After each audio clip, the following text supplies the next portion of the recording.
I'd like to spend some time talking about civil disobedience. When is it right or just to break a law that is wrong or unjust? And do it unapologetically and publicly to draw attention to that law. From the perspective of an inmate, this is particularly interesting because they live in an incredibly controlled environment, and it can be difficult to raise attention to some of the injustices they might suffer.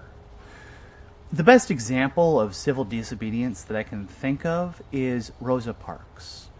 She sat down in a white section of a bus, deliberately breaking the rules regarding segregated seating, and she was prepared to be arrested, incarcerated for it. She didn't do this because she needed a place to sit. She did it to draw attention to the hypocritical and unjust nature of the laws, and the only way she could do that was by breaking them. Of course, I never met any inmates that had the purity of intent that Rosa Parks had. Generally, whenever they go against the administration, it's for selfish reasons. But the means of nonviolent resistance, or in the case of inmates, perhaps pseudo-violent resistance, are often the most effective available to them. If you imagine an inmate who he didn't get a sandwich on his lunch tray and he's upset about it, he could utilize violence. He could assault somebody or stab somebody, yelling about, "This isn't fair and this is why I'm angry."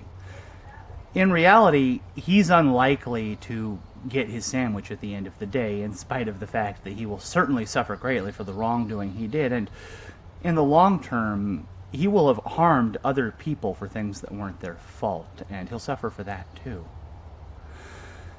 Instead, a tool commonly used by inmates individually, as a racial group, or sometimes even as an entire building, is something called the cell extraction.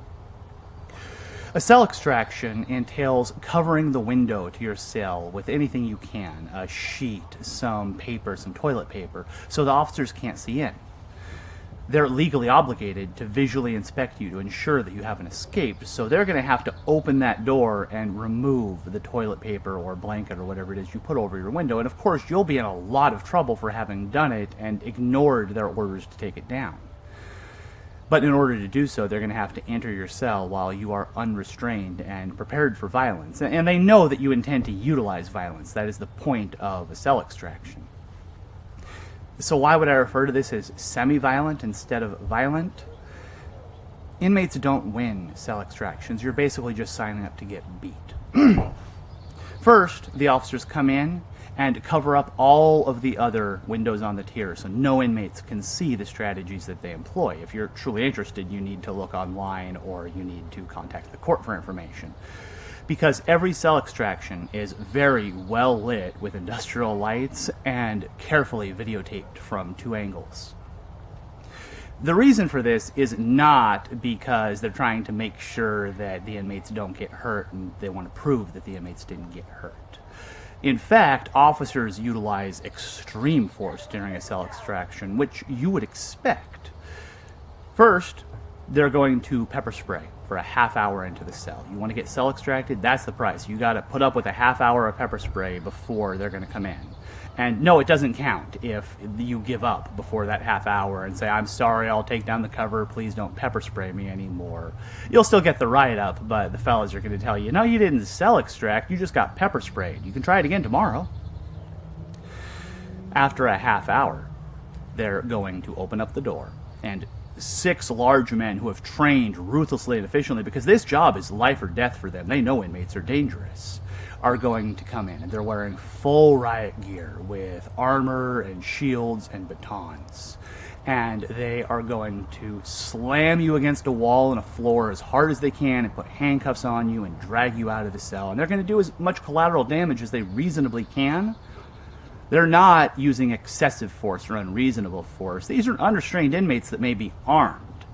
They don't need an excuse to slam butt somebody against a wall and beat them in the head. It's literally their job, and it's what they have to do to stay safe.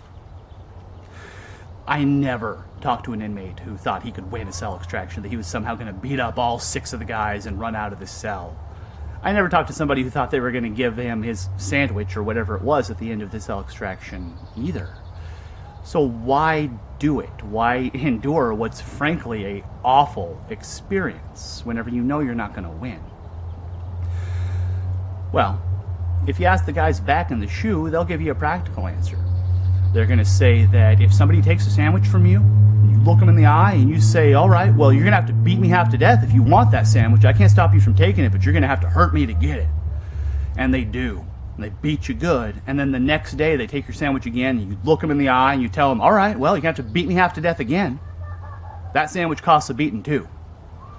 And you do this day after day. Eventually they get bored of beating the hell out of you and they just let you have your sandwich.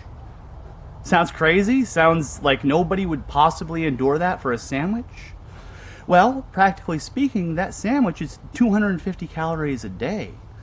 That's what, $15.50 a week, and if you want to take it a step further, that's a pound of muscle a month that you're going to put on or lose because there's not enough food back in the shoe. They're hungry back there. A little bit further on that logic, a pound of muscle a month? Well, hell, at the end of a year, that's 10 pounds of muscle, and I don't need to tell you that for the right guy at the right time back there in the shoe, that's life or death, 10 pounds of muscle. The riot kicks off, you want to be the big guy. So yeah, that sandwich matters. It's life or death. Everything back in the shoe is life or death. They live like soldiers back there. Or at least that's the story they'd tell. That's the answer they'd give.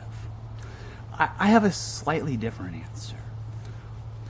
Imagine everything you have, that you are. First start with your house and your car and all your little toys and your computer. And go ahead and get a little deeper and say your friends and your family and your pets, the people you love. And get a little deeper still and say who you are, the way you feel, the things you think, all these things together. Get a picture of that in your head. And now picture that cell in the shoe. Not for a day or a week. Imagine really being there for a year, 10 years. Let's say 15 years in the shoe. Plenty of guys did 15 years back there. What's left? Well, the pets are dead. Probably some of the friends and family too. And the ones that are left, many of them have forgotten about you. I sincerely hope you have somebody in your life that you truly believe would still be with you after 15 years in the shoe. But concrete and steel can put a strain on any relationship, I assure you. You'll have time. You have a lot of time back in the shoe, and you're going to think and you're going to ask yourself this question again. So what do I have if I don't have those other things? Pets, friends, family, home, car. You'll realize that you have the things that nobody can take from you because you earned them. They are who you are. Your self-respect, your dignity, your self-discipline, honor. And then an officer's going to come along and he's going to take your sandwich from you. You were hungry. And he's not just going to take it. He's going to make a little joke about it. Tell you, well, don't come to prison if you don't want me to take your sandwich. And you're going to be so angry that you're going to decide that he's taking your self-respect, your dignity. He's making a fool of you. And that's all you had left. Hell yes, you'll sell extract and get pepper sprayed and beaten over that. It's not a sandwich, it's self-respect. And you'll do it again and again and again. I would too, because it's all you have. But here's the trick. I said the things that you've earned that can't be taken away from you. I was locked up. I had my proverbial sandwich taken 100 times by staff. And you know what? It didn't affect my self-respect or my dignity or anything like it. Because I know who I am, and what happens to me can't change how I feel about me because I know me. You want to know who you are? Start with the things that cannot be taken from you, that you have earned and that no one can make you doubt. Start there because that's who you are. You may be more, but you are certainly that.